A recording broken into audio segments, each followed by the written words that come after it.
Josiah was 8 years old when he was appointed to be king. He was a good king.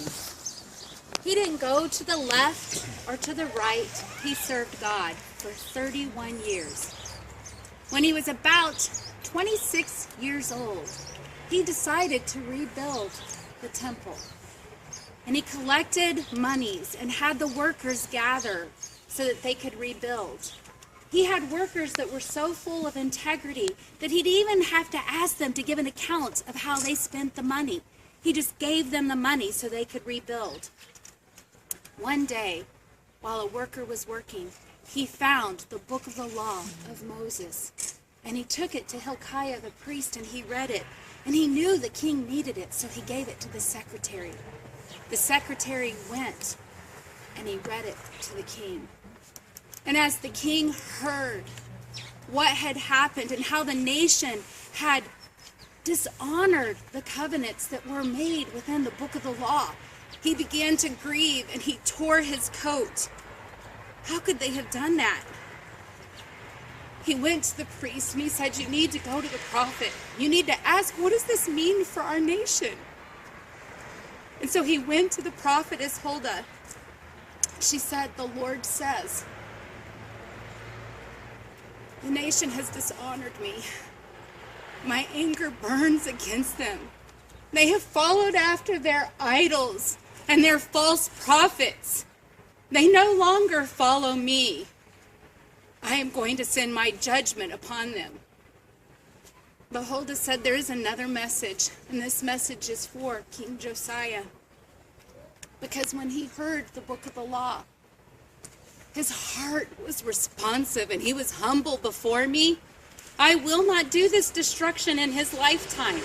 He will be able to die and be with his fathers in peace. King Josiah knew he needed to bring his people together, so he brought in all the elders of Israel and all the elders of Judah. He brought in all the people here to the temple, and he read to them the book of the law of Moses. And he looked at them and he said, "I make a covenant with you today. I will obey. And with all that is in my heart and all that is in my strength, I will fulfill these covenants." And the people were moved and they agreed to follow the covenant that was read before them. May God honor the telling of his word. Listen, Rabbi, correct me. I think this is Huldas Gate. Right here, you see right up there, and I think it's a triplicate really originally, but you can see Huldas Gate. So I thought this, Tara, this is I put you to tell the story right here. I was thrilled when we were able to come back over here because we're right next to Huldas Gate.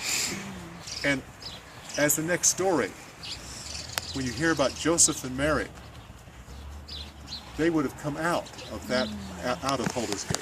So just keep that in mind. 41 days after Jesus was born, they came to this area. They came to the temple. Speak up a little louder. Okay.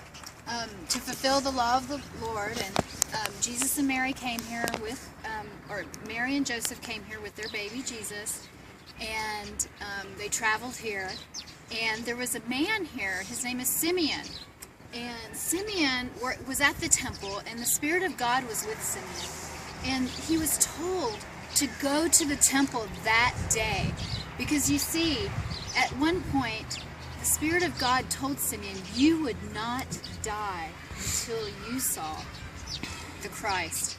And so he was told to go. He came to the temple. He saw Mary.